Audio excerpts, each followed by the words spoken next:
So I waited about a year to share this because I thought about it. I had this experience happen to me a year ago, around this time. Well, a few months before this time. And try to come up with how to understand it and how to think through it and how to view it from different angles.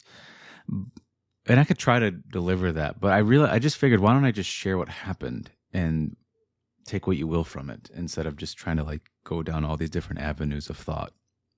I'll just share what happened. So a year ago, there was this experience that I was unaware that it was going to happen at the time, but it was on my birthday. I was on my birthday. I went to this bar and I was walking in and thought nothing really of it. I drove there and, the hostess asked us how many people. I said two, and they sat us down. We ordered a drink, and the whole time I really didn't think anything of it. And then it wasn't until I looked up, because the way the bar is, it's on the second floor of this building, so you don't really see the road or anything. You kind of just see the middle of other buildings. And there's this one building in particular that when I looked at, it was a red building. And the moment I saw that red building, it triggered a memory I had. And then I remembered I had a dream. And the dream was exactly where I was at that bar. And that red building was in my dream. That was the trigger that started it all. And I remembered this dream so vividly. And it shocked me because in the dream, I was at that bar. Now, at the time when I had that dream, I remember waking up and thinking really nothing of that dream because, there's not much to think about because in the dream, I'm just at a bar. But I didn't know at the time that dream, which happened a few months before my birthday, that was my birthday that I experienced. To me, it was just, like I said, it was just me at a bar.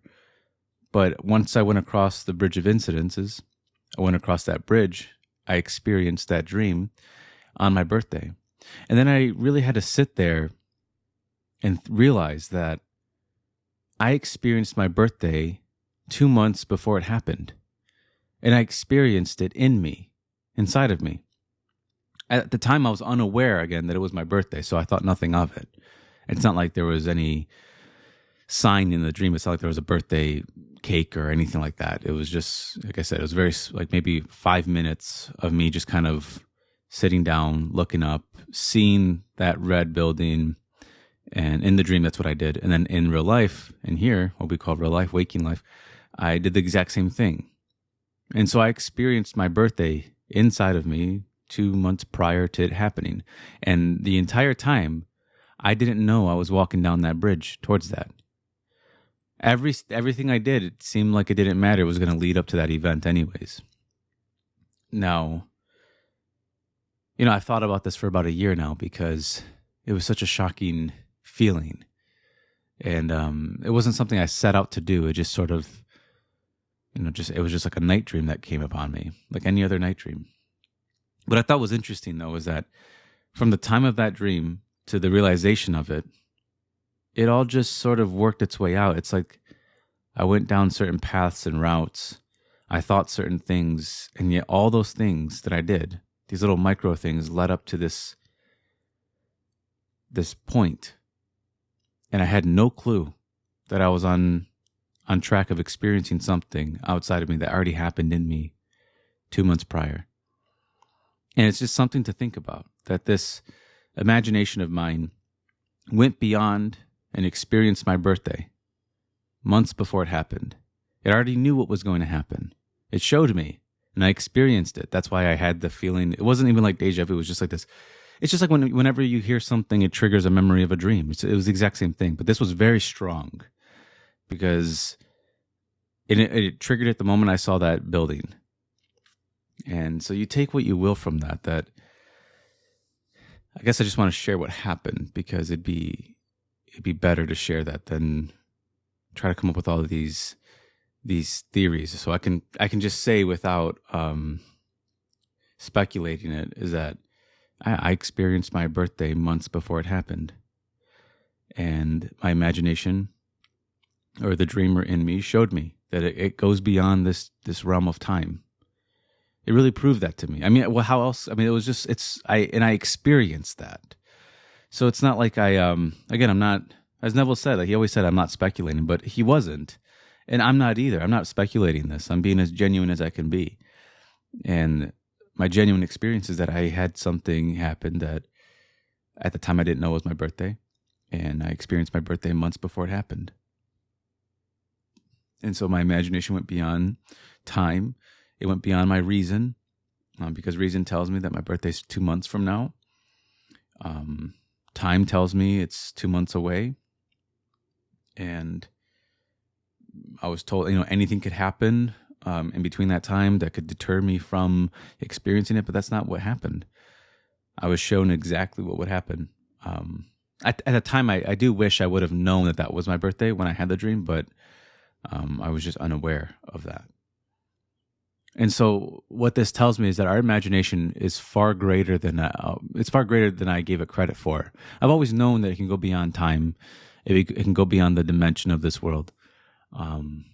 It can supersede a certain circumstance in an environment. But to actually experience that, it's a bit different, because when you set out an intention to create something in your world and you imagine or you experience that the creation of it inside of you, and then you experience that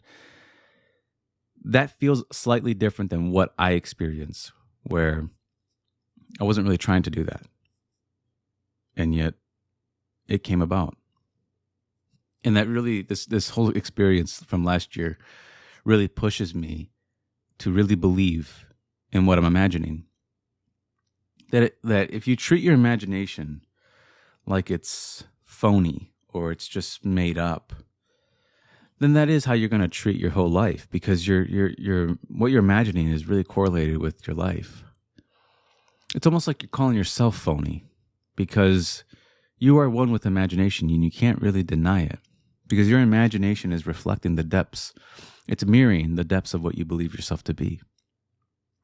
And so you don't have to feel like an imposter on the inside. You don't have to feel those things. And you don't have to wait for a certain time frame to take place. As what my imagination showed me is that your birthday's in 2 months, but I'm gonna have you experience it now.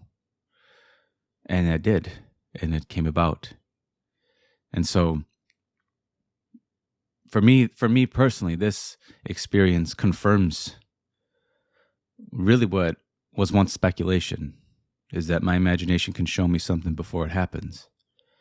I've had this happen before, actually with a sporting event. I saw the score of a sporting event before it happened, and then it played out exactly as I saw in my imagination. But again, I didn't really do anything to induce these things. I wish I could give you some type of formula or method, but I didn't have that. It just came upon me in a dream. And the same thing happened here for my birthday. So you take what you will from that. So the message on this one for me, what it showed me was don't wait for anything. Even if it's 2 months or 4 months, as it says in scripture, 4 months till harvest, you see that the harvest is ripe now. So whatever it is that you want to experience, whatever you want to hear, you hear it now.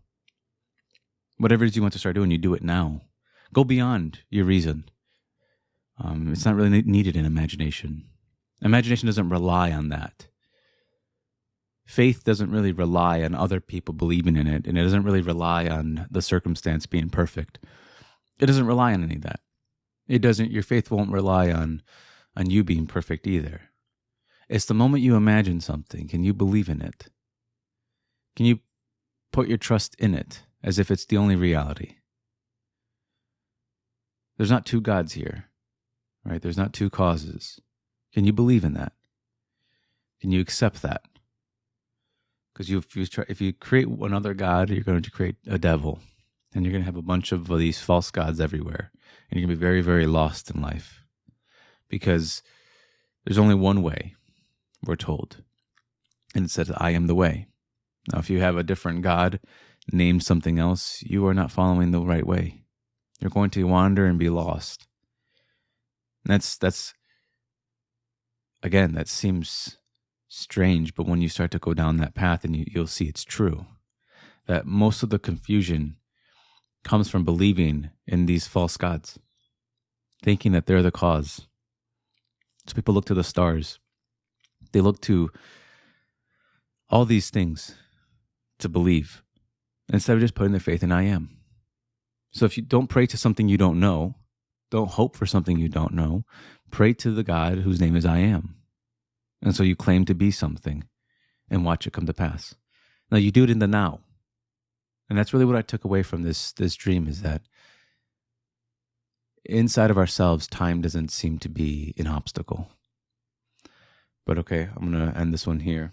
Again, take what you will from that experience. And thank you for listening. And to add, I appreciate the support on the book. I hope that you guys enjoy the book. It is available for purchase. I also did an Audible as well. And I also do one-on-ones, and I do live streaming as well. So if you're interested in all those things, just go to the description. It'll be there. But okay, thank you for listening.